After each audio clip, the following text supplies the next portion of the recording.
Conic section, इसे conic section इसलिए कहते हैं क्योंकि ये कोन का पार्ट है। कोन के बेटा जो कोन का बेस होता है वो सर्कुलर होता है। एक एक करके करेंगे हम। तो आज हम सबसे पहले कर रहे हैं सर्कल। सर्कल आपने 10th में पढ़ा है, 9th में पढ़ा है, लेकिन यहाँ पे थोड़ा अलग है। सिर्फ एक ही फॉर्मूला है, पहली हर एक्सरसाइज इसकी अलग अलग है, कोई एक्सरसाइज किसी से कोई लेना देना नहीं है।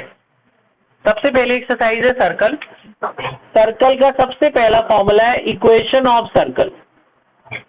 Equation of circle with centre h, k and radius r। Circle का सेंटर पता होगा, सर्कल का सेंटर का कोऑर्डिनेट को h k कहते हैं, रेडियस को क्या कहते हैं, r। इक्वेशन ऑफ सर्कल का ये फॉर्मूला होता है x minus h square plus y minus k square equal to r square. ये एकमात्र फॉर्मूला आप लगा सकते हो क्लास में, स्कूल में। इसके अलावा आरडी में एक और फॉर्मूला है, वो नहीं लगा सकते आप क्योंकि एनसीईआरटी में मेंशन नहीं है। पेपर में आपने लगाया तो वो गलत काट देते हैं। जो लोग इधर उधर ऑनलाइन पढ़ते हैं ना, वो शॉर्टकट सिखाते हैं, वो वाला लगा देते हैं, टीचर स्कूल में गलत काट देते हैं। इसलिए क्लास वर्क से पढ़ा करो, जैसे कराया जाए सीबीएसई के टीचर से पढ़ा करो। यहाँ वहाँ जो देखते हो ना शॉर्ट वर्ड, वही तभी नंबर नहीं आते तुम्हारे। रोज जो कराया जाए उसे घर जाके कर लो, सिंपल सी तैयारी हो जाती है बस मैथ्स की। आज जाके कर लेना। देखो इक्वेशन ऑफ सर्कल का ये एक फॉर्मूला है, एक फॉर्मूला ये है बेटा। एक फॉर्मूला मैं आपको और बता रहा हूँ, टोटल 3 छोटे छोटे फॉर्मूलेज हैं। पहला फॉर्मूला है सेंटर का, ये दूसरा फॉर्मूला ये है, मैं आपको भी बताता हूँ। ये आपके 1 मार्क्स में लगेगा। ये क्या है अभी पता चल जाएगा।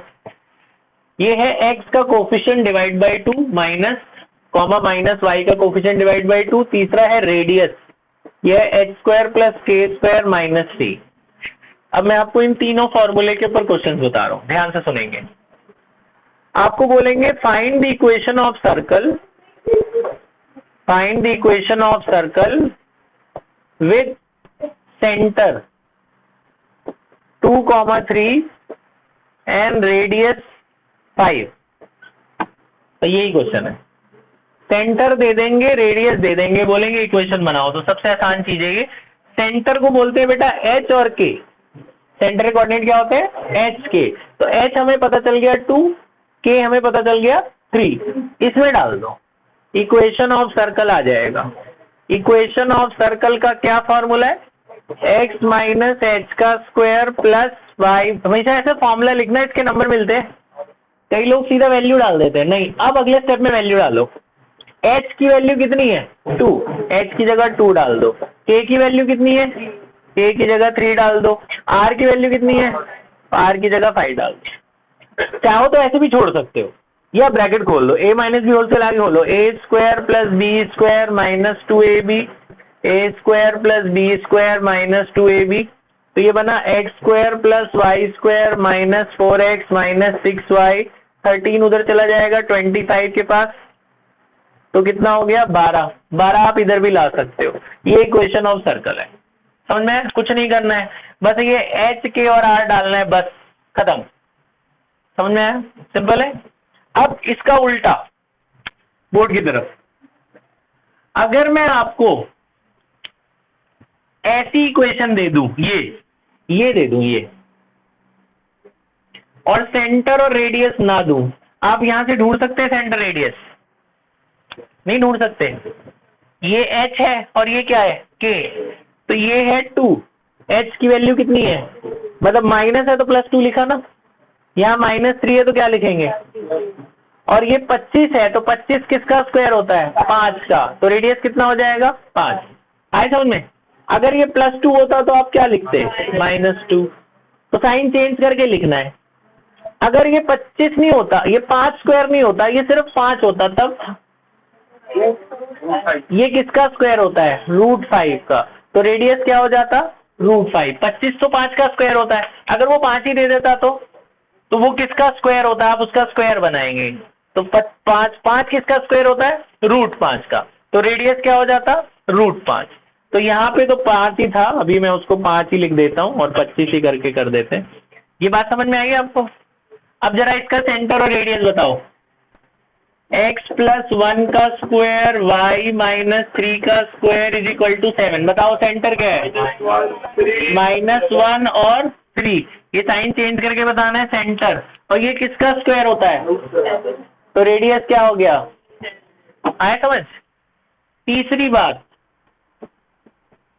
अब आपको अगर ऐसा आंसर दे दिया, ऐसा दे दिया, यहां से तो पता लगाना आसान है। ये दे दिया जी मुझे आंसर, ये सर्कल की इक्वेशन दे दी, दिख रहा है आपको? X square plus y square minus 4x minus 6y minus 12। एक नंबर का क्वेश्चन है, एक लाइन में करना है। बोला सेंटर बताओ और रेडियस बताओ, एक लाइन में। तो उसके लिए सेकंड फॉर्मूला इस्तेमाल करेंगे। If the equation is in expanded form, minus x का कोफिशिएंट डिवाइड बाई 2। एक्स का कोफिशिएंट कितना है? -4। उसका आधा, 4 का आधा कितना होगा? 2। 6 का आधा कितना होगा? और साइन चेंज, माइनस का साइन क्या हो गया? प्लस। यहाँ पे भी माइनस का साइन क्या हो गया? प्लस। सेंटर कितना आ गया? 2,3। यही था ना सेंटर? सेंटर यही था ना? है? सेंटर समझ में आ गया? अब रेडियस का ये फॉर्मूला लगाएंगे। रेडियस का फॉर्मूला है एच स्क्वायर प्लस के स्क्वायर माइनस सी। एच कितना है? के कितना है? क्या रख दो, एच की वैल्यू 2, के की वैल्यू 3, सी कितना है? -12। ये सी होता है कांस्टेंट। सी कितना है? -12। कितना हुआ ये? 9, 4, 13 और प्लस 12, 13, 12, 25। 25 का रूट यही था ना रेडियस? आया समझ में? सिंपल है। ये बेसिक्स है, ABCD है। अभी ABCD करिए, फिर आगे बढ़ते हैं। तो आपने क्या करना है, ध्यान सुनना, सिर्फ ये 3 फॉर्मूले लिखने हैं बस। अच्छा एक बात रह गई, कभी कभी ये लोग थोड़ा सा एक चीज कर देते हैं। ये याद रखना है आपने कि एक्स स्क्वायर वाई स्क्वायर का ना कोफिशिएंट हमेशा 1 है, होना चाहिए। अगर नहीं है, कई बार ऐसे कर देते हैं ये लोग, सबको डबल डबल करके दे देते हैं, डबल डबल या ट्रिपल ट्रिपल करके दे देंगे। हाँ, तो क्या करेंगे आप? 2 कॉमन, ये यहाँ कुछ होना नहीं चाहिए। जैसे 2 2 लगाए तो 2 से डिवाइड कर देना, 3 3 लगाए तो 3 से डिवाइड कर देना। तो 2 से पहले डिवाइड कर देना, इस 2 को हटा देना, सबको आधा आधा कर दो। उसके बाद यही ऐसे करोगे सेम। आए समझ में? तो आप सिर्फ ये 3 फॉर्मूले लिखो, ये कुछ मत लिखो, सीधा 10.1 पे जाओ और 1 से लेकर 9 तक कर लोगे आप इनको देख के। पॉज कर दे बेटा।